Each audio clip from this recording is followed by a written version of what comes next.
Hi, everyone. And guess what? We have another Caroni here, or Caroni, depending on your accent. I've always said Caroni myself. I think by now we don't need to go back into the history of the now closed Caroni distillery, which shuttered its doors in 2004. But here's a peculiar thing. Something seemed to have happened around 1997, and I have no idea what it was, but I have at least four or five different 1997 Caronis from various independent bottlers, which I imagine were all bought from Share or whoever it was shipped to. But I do find it peculiar that so many of them are clustered around that one particular year. It's like the Port Morants from Velier that were in 72, 74, and 75. And 74 and 75, again, were like same weird years for DDL because there's a lot of those lying around from very exclusive independent bottlers, like, for example, Cadenhead or Kingsbury or Velier themselves. And I'm not quite sure what happened there, but it's something similar seems to have happened with Caroni. Now, the Silver Seal Liquor Company was founded in 1979 in Italy, and it seems to have had a bit of a stop and start kind of thing. I believe it's my personal opinion that Silvano Samaroli kickstarted that whole business of independent bottlers in Italy. I think it was, when was it? In the 70s, 1969, somewhere around then. And he influenced a whole bunch of indies that came after, even though, of course, initially he focused on whiskeys and not on rums, but rums gradually came into the portfolio. And people like Rum Nation and Velier and Silver Seal are the inheritors of this idea that he had. And many of them actually cite him as an inspiration. Right now, Silver Seal still produces rums, but their star seems to have fallen a little bit. And that's largely because of one, price, two, they tend to sell within Italy or Europe for the most part, and they are actually quite pricey. They tend to stick also with the tried and true Guyana, Trinidad, Barbados, Jamaica rums with a few, every now and then they go off in some different direction and do something else. However, that said, let's just stick with this one. So this one is called a 1997 Heavy Caroni Rum from, well, that's it. And they don't mention bottle X or Y. They just have that as blank, and it's bottled at 46%, which was a thing back then, if you recall. Many independent bottles trying to stabilize around that area, where they said it either was not too strong and not too weak, but it had not too much flavor and not too little. It was like the perfect midpoint for many of them. Of course, we've gone way beyond that. Beyond that, there's not a whole lot to be said about that, except for the very nice drawing, which they call. I think it was, what did they say here? Red, blue, and yellow macaws from Haro Mas, who's obviously an artist from Europe, I believe Switzerland, but I could be wrong about that. I didn't really look it up. Right. So there isn't much to say. The heavy moniker about it speaks to, I think, where on the column still plates the distillate was taken off, and it has a slightly more pungent flavor and taste profile than occasionally lighter and more sprightly and easygoing rums that come from higher up, where the distillate is termed lighter. I'm not actually a distillation expert, but I think that's as close as damn it to what the explanation is, right?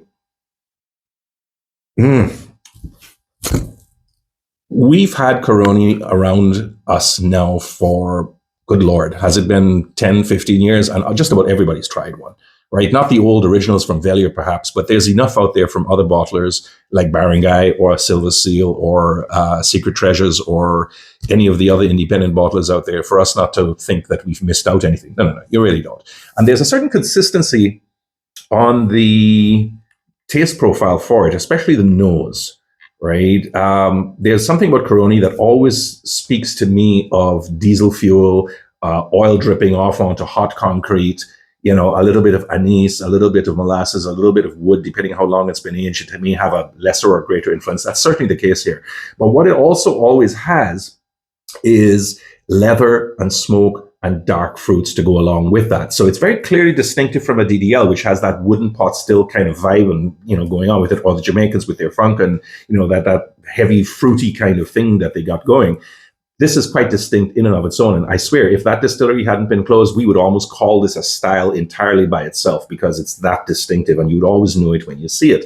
Right. So there's some flowers, there's some fruits, there's some turpentine, plastic. Certainly there's a tiny bit of brine and olives in there. But for the most part, what you're going to walk away remembering is that fusel oil kind of smell. Now, does it taste the same at 46%? Let's take a look.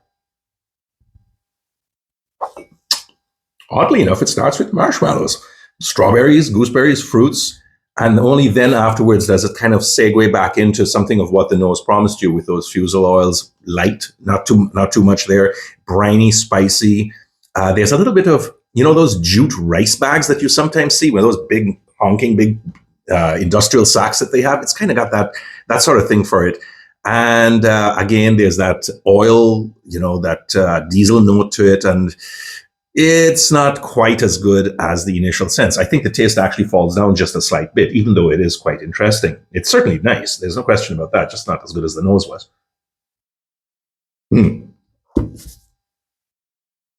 A bit dry, I would suggest. And there is that cardboard or sacking material kind of thing going on there that kind of is okay. But if the fruits weren't there and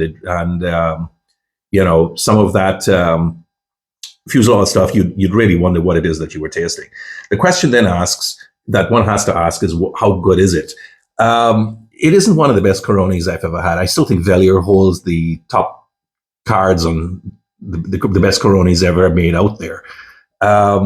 That said, I'd still score this around 85, 86 points. And look at my initial review, which was done, good Lord, when was that done?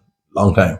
Number 194, I think it was. So that would put it around 2013, 2014. I think I did actually buy this in Germany, which is where I am now.